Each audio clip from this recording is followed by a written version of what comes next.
सभी को नमस्कार। जैसा कि आप सभी देख रहे हैं कि आजकल के में सबसे ज्यादा बुरी हालत अगर है किसी चीज को लेके, कोई मुद्दा है जो कि आज तक उसका सॉल्यूशन नहीं हुआ, उसका कोई निवारण नहीं हुआ, तो वो है आरक्षण।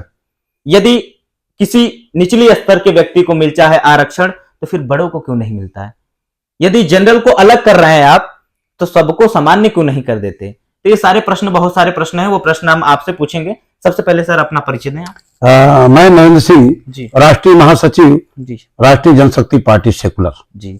आरक्षण को लेके हमने मुद्दा उठाया है, ये आरक्षण आखिर है क्या? सबसे पहले तो मैं दर्शकों को एमएस चैनल की तरफ से बहुत बहुत धन्यवाद देता हूं जी।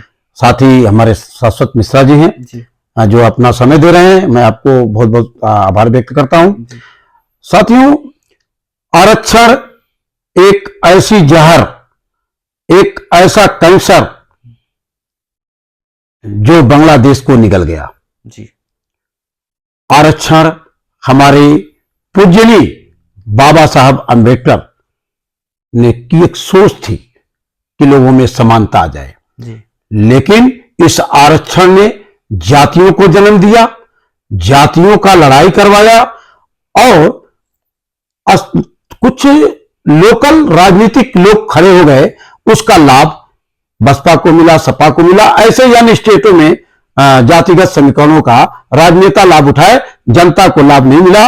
मैं ये कहूंगा कि आरक्षण बिल्कुल होना चाहिए, लेकिन आरक्षण के लिए भारत सरकार से मैं निवेदन करता हूं कि पूरे देश में एक आधार कार्ड के हिसाब से जो बैंकों में लिंक है, उससे आप एक डाटा बनवाइए अपने अधिकारियों से कह करके, और ये देखिए कि इसमें उससे पता चल जाएगा कि इसके अकाउंट में कितना पैसा ट्रांजैक्शन हो रहा है, नहीं हो रहा है। उसके आधार पे गरीबी और अमेरिका विवेचना करवा दीजिए, और गरीबी अमेरिका विवेचना करने के बाद जो गरीब हैं उनको पढ़ाई का, लिखाई का, मेडिकल का सारी फैसिलिटी भारत सरकार उठावे जी, ताकि वो बच्चे भी कंपटीशन में कॉम्पिटिटिव करके और एक नंबर का स्वस्थ नागरिक बने, जिससे कि देश का भला हो सके। ये आरक्षण जो 33%, 25% की बात करते हैं, इससे हमारे देश की युवा क्वालिटी डाउन हो रही है, चाहे वो मेडिकल सेक्टर हो, चाहे इंजीनियर सेक्टर हो, और ये डाउन होने की वजह से नया पार्लियामेंट आपका चू रहा है।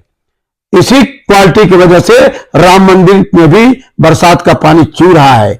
इसी क्वालिटी की वजह से नए नए जो पुल बन रहे हैं वो ध्वस्त हो जा रहे हैं। क्या चाहते हैं आप? चाहते क्या है आप? आरक्षण लागू करिए, लेकिन गरीब जो बेसहारे हैं उनको एजुकेशन दिलाइए। बस मेरा ये निवेदन है, ये आरक्षण होना चाहिए जी।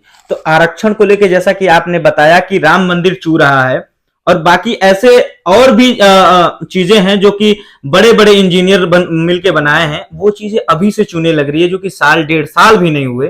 तो आप क्या कहना चाहते हैं, हमारा देश कहीं पतन की तरफ तो नहीं न जा रहा है? शाश्वत जी, अगर किसी भी देश को अगर गिराना है, खत्म करना है, तो वहां पे उसकी जो नेशनलिटी है जी, जो भारतीयता है जी, नागरिकता है जी, वो जो चीजें हैं उसको खत्म कर दो। और उसको खत्म करने का ही राजनेताओं ने ठान रखा है जी। जातियों में बांट करके, धर्मों में बांट करके, मजहबों में बांट करके, हमारे देश की जनता को लड़ा करके, और ये अपनी रोटी सेकने में सभी राजनेता लगे। मैं सभी पक्ष विपक्ष सारी पार्टियों की मैं बात करता हूं।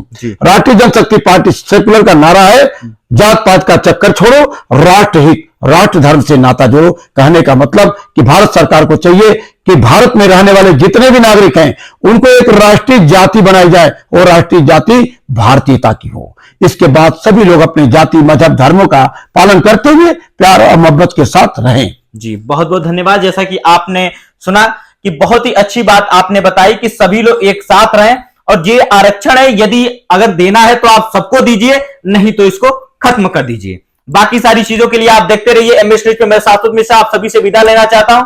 बहुत बहुत धन्यवाद। Thank you. जय हिंद, जय भारत।